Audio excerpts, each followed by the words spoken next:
What's up, guys? So I've been tossing around lifting this truck since the day that I got it, and I know it's going to look better lifted. Did so, I finally pulled the trigger, and I'm sure you can tell by the thumbnail, did something a little bit special for this one. Look how freaking sick that is.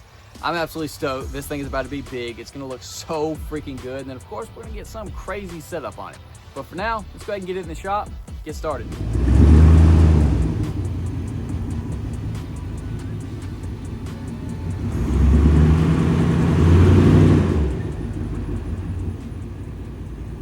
We're gonna go ahead and start with the front because that is, of course, the most difficult part of this install, but got our wheels and tires off, sitting on jack stands, and last night I soaked everything in Kroll penetrating oil because, well, 26-year-old truck now. Step one of the disassembly is going to be loosening our torsion bars because all of this has a tremendous amount of pressure because of the design of the suspension. So that bar is twisted in order to push this down, and that's how all this works. So you do need a torsion bar removal tool, which is this guy right here.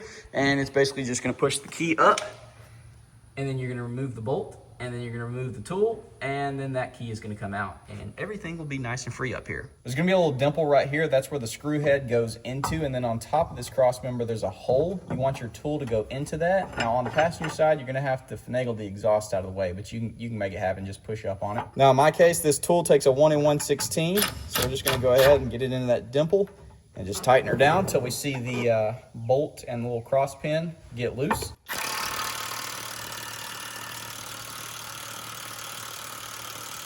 Now that this is loose, we're gonna take a 3/4 and remove our bolt.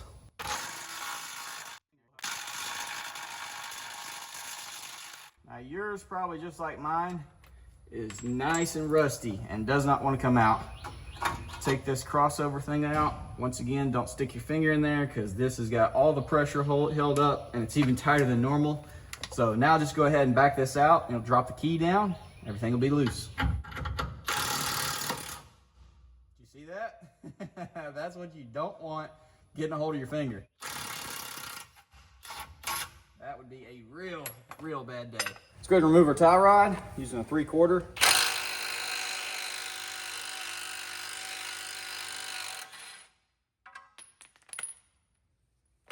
Give her a couple of taps.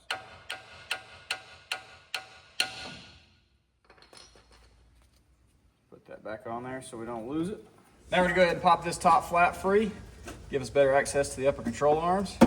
It's pretty easy to just use a needle nose to get in behind, pop it out.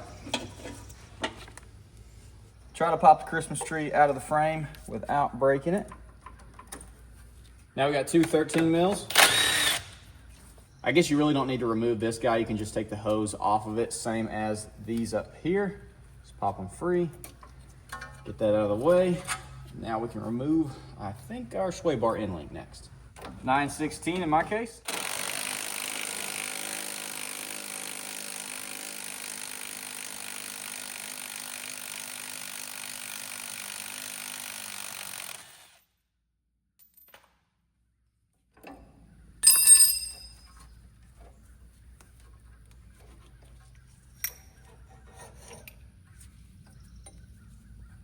We're gonna go ahead and take the axle nut off before removing the brakes. It is a 1 3/8, or I think a 33 mil.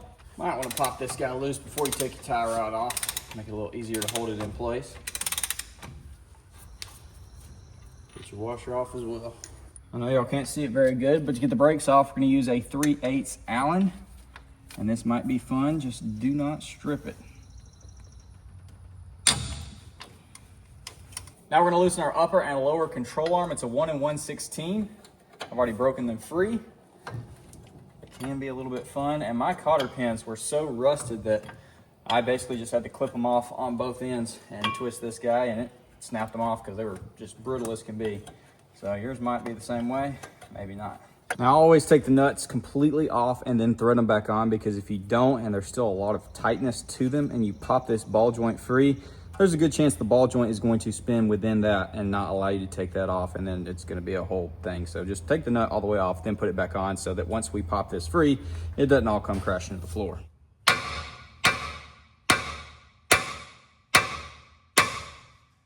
And I'm not putting too much hope in getting the bottom to pop free. So on this truck and several others where that won't drop down, Just take this off with the lower control arm, and then once it's off the truck, you can just pop the bottom, hit it with a hammer, and it'll knock it through. So now we just want to go ahead, take our CV axle out, which this on the 2500, that sucker's freaking beefy. We got a 15 mil for our axle bolts. Take our upper control arm out and just lay it back.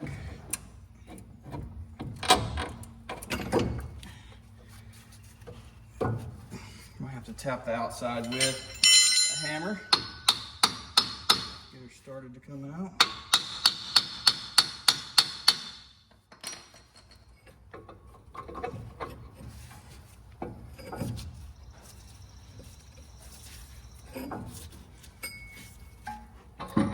Just like that. Ease her on out of there. I'm gonna go ahead and remove our factory one. It's a 13/16 on both ends. Now we're at the not so fun part where we need to beat the tar out of the torsion bar in order to get it to go forward, so it comes out of our key right here and out of the lower control arm up there as well. And there's a good chance one of those points are rusty and it's not gonna be fun. So I just got a little extension, got a hammer, and we're gonna beat the fire out of it. There we go. Get our key out. And should be able to, yep, push it all the way through. So when we drop the lower control arm, we can pull this guy back out and it'll be free because this has actually got to all drop down. Let's go ahead and take our shock off. It's a 3/4.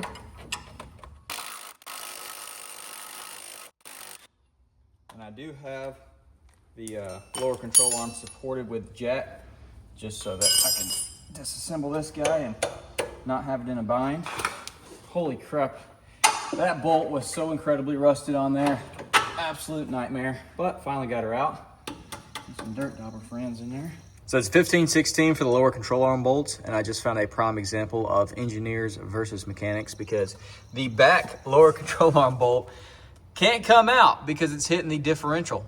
So we do have to drop that anyways for this install, but holy crap. Wherever our drive shaft bolts are right there, need to pop those guys free. All right, we got 4 11mm bolts holding our drive shaft on.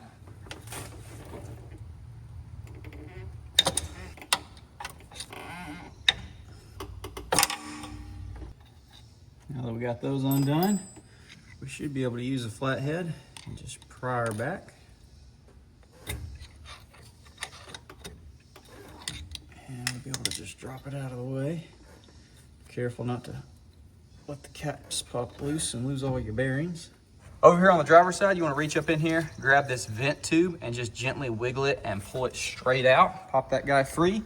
And then on the passenger side, get your actuator, lift the little tab up, wiggle it straight out. And then on top of there is a little lock-on thing. Just use a flathead, pop it free, get the wire out of there. So now we got 2 bolts right here holding the front diff in, and then 1 guy right there, and then 1 right up top. Once we pop those free, we drop this guy down, and hopefully do that before the storm gets here, because it's looking a little rough. So let's hurry and try to get that front diff out before the old tin is screaming with the rain. It's a 21 mil for this lower diff bolt, and then it's also a 21 mil for the upper. Let me find it. There she is right there. And then it's gonna be 2 24 mils right here. So I'm gonna go ahead and pop all those guys free, and then I will catch y'all with the sketchy part of lowering the front diff. And this guy right here is what we have to cut off. This little ear, this part, she gotta go. Finally got the nut off of our upper bolt. So I used a socket on the back side and then a wrench on this side and just very slowly worked it for the 20 minutes or whatever it was to finally get it off. Still got the bolt in there just to help hold it. Other side bolts are out, back side bolt is out, and now we're gonna go ahead and cut, because we gotta remove this guy anyways, and it's gonna make it a lot easier to get this front diff out with that one gone. And I know it can seem scary that when you install these lift kits that you do have to cut parts of your frame of your truck. I totally get it, but you really can't mess this one up. You're only cutting this little L off. This does not get touched. Do not cut this guy. If you cut that, you have installed it wrong and it's gonna be weak. You literally just, on this side, this comes off.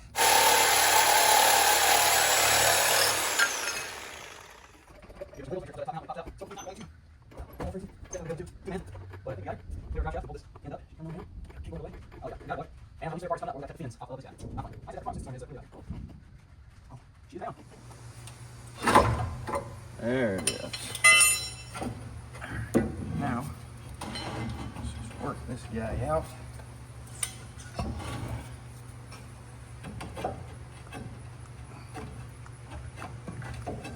There. She's free. Let's drag her out of the way. If you got a factory steering stabilizer, she's gonna come out as well. Quite a few frustrating minutes later, we have our sway bar flipped around. So instead of going up like this, it is now going down. Just 180 that thing, swap your bracket so it lines up. Got our steering stabilizer dropped out. Got our steering link or bar, this guy right here that connects the tie rods.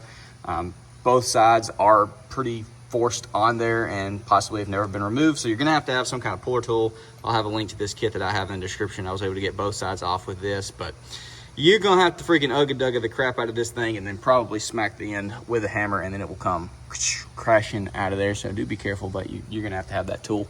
Got our bump stops removed from the bottom here. And yeah, I think next up is another scary part similar to cutting our little L right here. This guy's got to go because we got a full upper control arm drop bracket going in. So Sawzall, cut off wheel, slicing this guy off, catch it wheel after. But after what felt like forever, I finally got this little bump stop bracket cut off and grinded down to where it's flat on the frame. And now we got to do some more cutting, unfortunately. So here is your upper control arm drop bracket. You need to put it into place, if I can do this one-handed.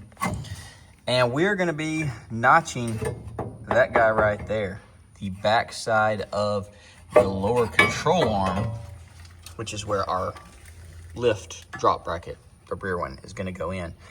It's gonna be fine, but we do have to clearance this ear right here for that guy to sit in there flush. So you wanna go ahead, stick that guy up into place, get the bolts in it, that way it's holding it properly, and then mark, and we're just gonna essentially cut this little corner off right here. I ain't gonna lie, not one bit of that was fun, but aside from cleaning up a couple of the edges, this side is done. Now, unfortunately, I still have to do the entire other side, but as you can see, I just notched out the corner. I didn't take the whole piece off. In the instructions, it appears that they did, but I put it up in there and just made sure that I cut enough to where it wasn't touching and it's sitting flush on the frame. I figured the more material left, probably the better. Now we're gonna go ahead and clearance the front diff. We're gonna cut at the edge of this guy back all the way to where this case starts right here. So basically this front section from this fin forward, it's going off even with the lower mount. So we're not cutting it all the way up to the case itself. We're just cutting that. Don't cut these guys.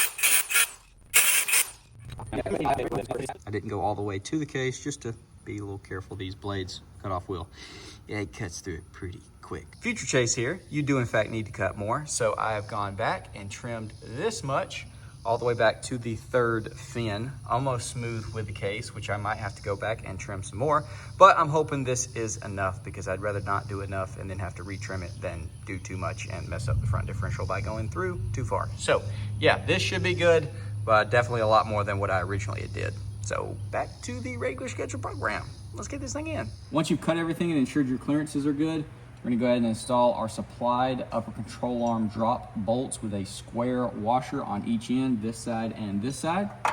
We'll put our 1/2 inch.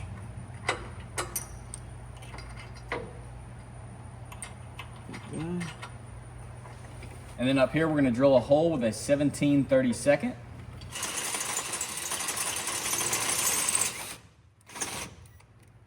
And we're gonna go ahead and put some thread locker on there, tighten all this down. Now I'm gonna go ahead and install our passenger side differential drop bracket. It's gonna go up in place just like that. Now that we got that installed, unfortunately we have to do a little bit more cutting, saying goodbye to our factory steering stabilizer mount. Now I'm gonna go ahead and install our steering drop. It goes into place just like this. The little hook is pointed forward. Reuse your factory hardware. got her up into place and tightened down. And if your idler and pitman arm try to free spin when you put the nuts on like mine did, just go ahead and grab your jack and apply a generous amount of pressure, pushing it up into place, and that should lock them in just like they did on mine. And then I was able to put the nuts on all the way tight. And now I can relieve the jack, and we are done with that. Now we need to go ahead and install our upper differential drop bracket. It's gonna go on there just like this, and all of your supplied hardware is in the secondary bag number 4. Got it snugly into place so we can still finagle it some if need be. Now I'm gonna go ahead and clean up some of this freaking mess because we gotta get under the truck now and throw this guy back in. So I'm gonna clean some stuff up, get this back in the truck, hopefully without too much of a struggle. Obviously just gonna put it back on the jack it up into place, put the factory hardware back in. Time to go ahead and drop our torsion bar cross member. You got 18 mil here, 15 mil in the center, and then there is a plate that connects this to the transmission. I took the top 2 bolts out. It's 15 mil on top, 18 mil on the bottom. We'll swap that plate once we get this guy out. So I've got that side free, those 2 bolts out. Let's pop these 3 out, and we can twist this guy and drop her down.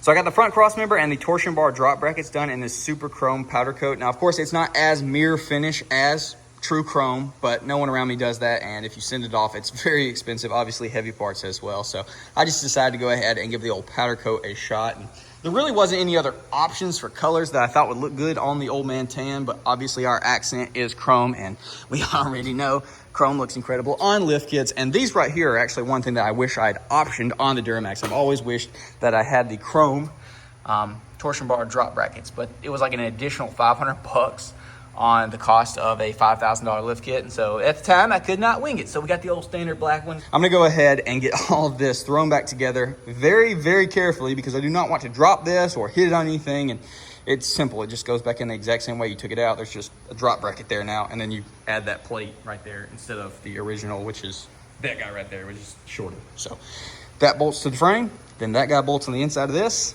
Throw your plate back in there, connected to the transmission, and that's it. So I'm gonna take my time, I'm gonna be very careful, and I'll catch up with y'all after. Torsion bar drop is in. Our transmission bracket as well, everything bolted up perfectly.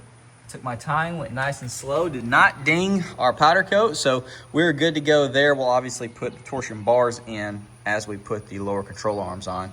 But for now, I think it's time that I cut the exhaust because our drive shaft does have to drop down, which is very unfortunate. I wish it was a big enough drop to where that could just go underneath the exhaust, but it'd be bigger than a 6-inch for sure. So yeah, I gotta cut that portion out there, and then I'm gonna throw the rear front cross member in. Got the rear cross member in and tightened down with the front diff. Got our vent tube extension on there. I definitely do want to grab a little hose clamp put on there because it's not super duper snug and I don't want it to pop off. But it is now time to throw the front cross member on. So I'm gonna go wash my hands and very, very carefully get that bad boy put up into place. All right, boys, well, front cross member is in, and now it's time to put our center links in. There's 2 of them. They're going to connect from the front cross member to our steering drop, which is gonna be terrifying to be bolting things in there and not damaging this. I'm terrified. So I'm gonna go ahead and get those ran. So they're actually gonna go up where the flat part is on that bar. And as you see, they're gonna go through to the cross member here, and there is a specific measurement. Where is it? Right there. 6.625 inch is the length.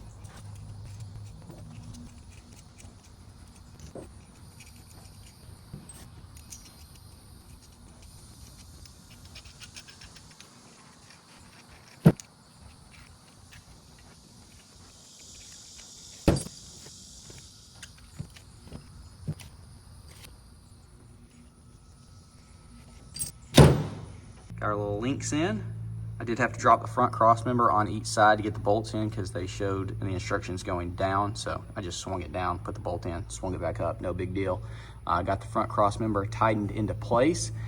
And now we got to put the bump stop in, which is super easy right there. You just put the little block, where is it? Right here. Put the block in there, tighten those guys down.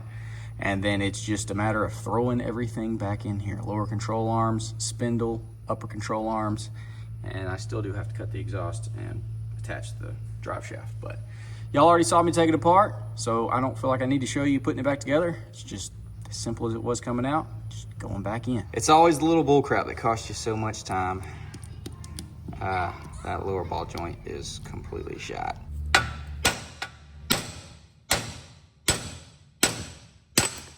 Quick pro tip, because it can be a little bit confusing on how to get your torsion bars back in once you've got everything installed. So if you drop the lower control arm all the way down, it lowers the angle enough to where you can go underneath this, get it into place, and then you'll use your jack to jack that up to the standard ride height position, and then stick it back in there, get your key and everything set, and then you might have to do some fine tuning, obviously, figure out your ride height with the key or with your bolt, but yeah, that's how you get it pushed through and then come back into your drop bracket or your crossover bar that holds everything.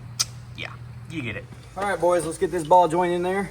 I've had her in the freezer all night, and I picked up a press kit. Try to get the right orientation. You should be able to slam this old girl in there. Get her set right. Just like that. This guy in the bottom, like that.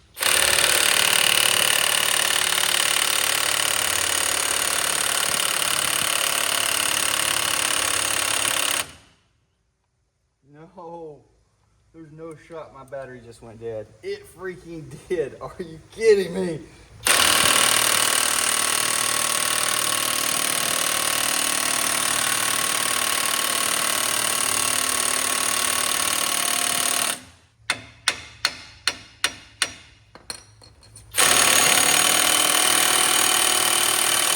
Simple as that, boys. Lined her up perfect. She is seated. And that honestly was about 1,000,000 times easier than I thought. It's my first time ever changing a lower ball joint. And I thought it was some huge ordeal, but I was able to hammer it out really easy. And you just saw, left that baby in the freezer all night, got her nice and cold and contracted as much as possible. And she went straight in. So now we got 2 good lower ball joints.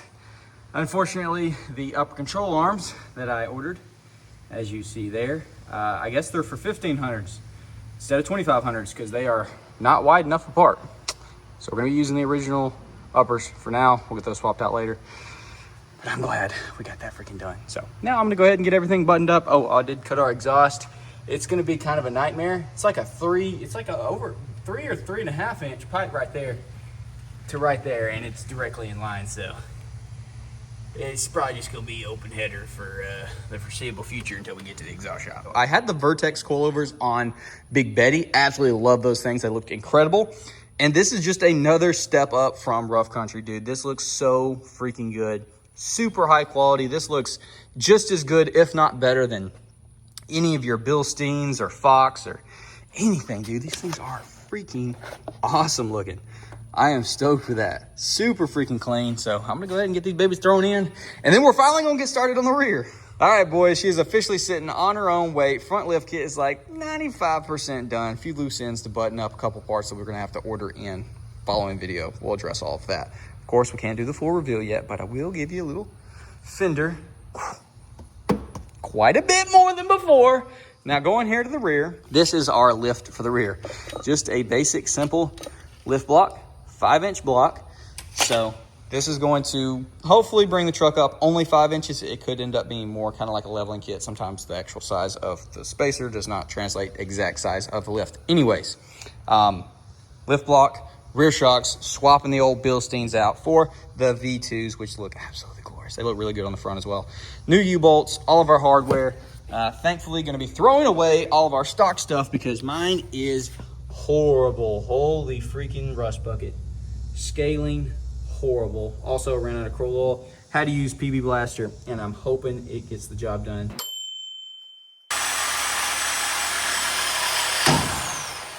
Well, as y'all might have seen, I ended up cutting the U-bolts because everything was so rusted that it wasn't going to back off. And if it was going to take literally hours of me doing it by hand. And I said, screw that. And so I grabbed the Sawzall, and it took like literally 2 minutes per side. So definitely recommend, if yours is rusted, just grab the Sawzall, cut them babies off. It does kind of explode a little bit when the tension is released, but you'll be all right. And as you can see, the lift is in the rear. She is sitting much, much taller. So new shocks are in. Did have to cut my exhaust because, of course, it was in the way, which I'm not mad about. We got to get the exhaust redone anyways because the front, and I didn't like how they put the tips here anyway, so we're going to get it all redone. But Big blocks are in, U-bolts on, shocks are on. Honestly, the brake line extensions I feel like aren't needed because the hard lines are on the axle, and so you'd have to bend those. So I'm just leaving her. I think even flexed, it's not going to be an issue. If it is, then that's on me. But yeah, I think she's good to go. So another day down. As you can tell, it is almost dark. So I'm going to go ahead in the morning, wash this thing, possibly crank the keys up a little bit more so she doesn't look like she's raking. And then we're gonna finally run the B-roll and check this beast out.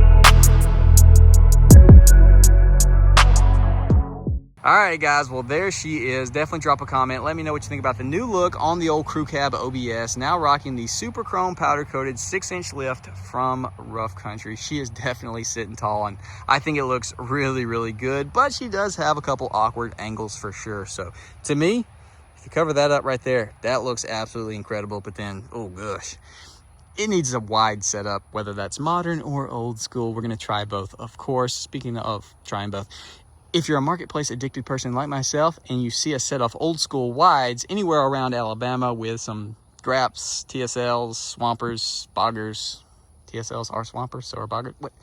You know what I'm talking about. 16 by 12s, preferably 14, 16, or 18 wides, like something ridiculous. Whatever brand, Weld, Mickey Thompson, whoever made all the old ones. It's really hard to find them. Most of them that pop up are like out in California or Colorado and stuff, and so that makes things very difficult. But this truck is screaming for an old school setup like that, and I know basically all of y'all want to see that. I cranked the keys up some to where it's about an inch taller in the front than the rear, but the truck is so long, and the body lines, it looks butt high to me. We'll get it on some level ground. I'll let y'all freaking hear this thing because it sounds hilarious right now.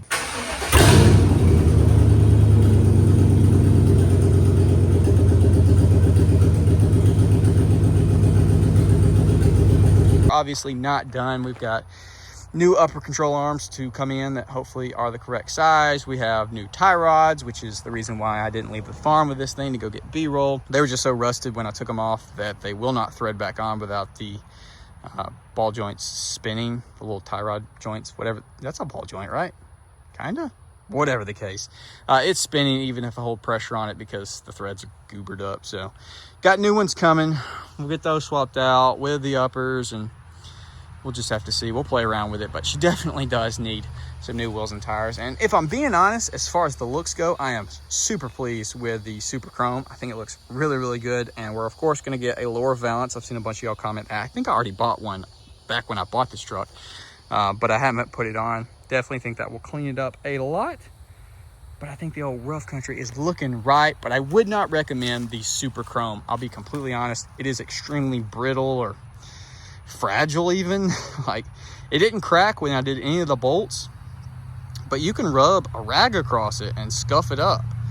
And I got some PB Blaster on the backside and I wiped it down and it literally took the chrome off. So very, very unfortunate. I feel like the side pieces like adhered better, or they're more durable because they're like perfect. There's no flaws in them at all. A little orange peely, but I guess that's just powder coat things. Either way, they look really, really incredible. Didn't make any marks on them. Look at that freaking tread, looks so awkward. Some rear fender well liners. I know y'all want me to put them on the V-Max. I've had them for freaking a year, just like the freaking blower. We're gonna get to it, boys. I promise we're gonna get to it if I survive this Alabama heat for the next couple of days, because holy crap, it's been miserable. I'm filming this, ending this video finally on Wednesday. Y'all are seeing it Thursday. If you work outside, you know this past week, dude, it's been just next freaking level. I don't even think I've peed but once in the last 3 days. Just sweat it all out, literally. But yeah, I'm gonna quit rambling because this video, I'm sure, is long enough. But y'all definitely drop a comment. Let me know what you think about the old 6-inch lift on the crew cab. I think it looks super freaking good. Just needs different wheels and tires, which go modern wides, some big boys. Go old school, attempt to. If we can't find any, then go modern. I don't really know. Either way, drop a comment, leave a like, subscribe if you're new, ring that bell notification. I'll see y'all boys in the next one.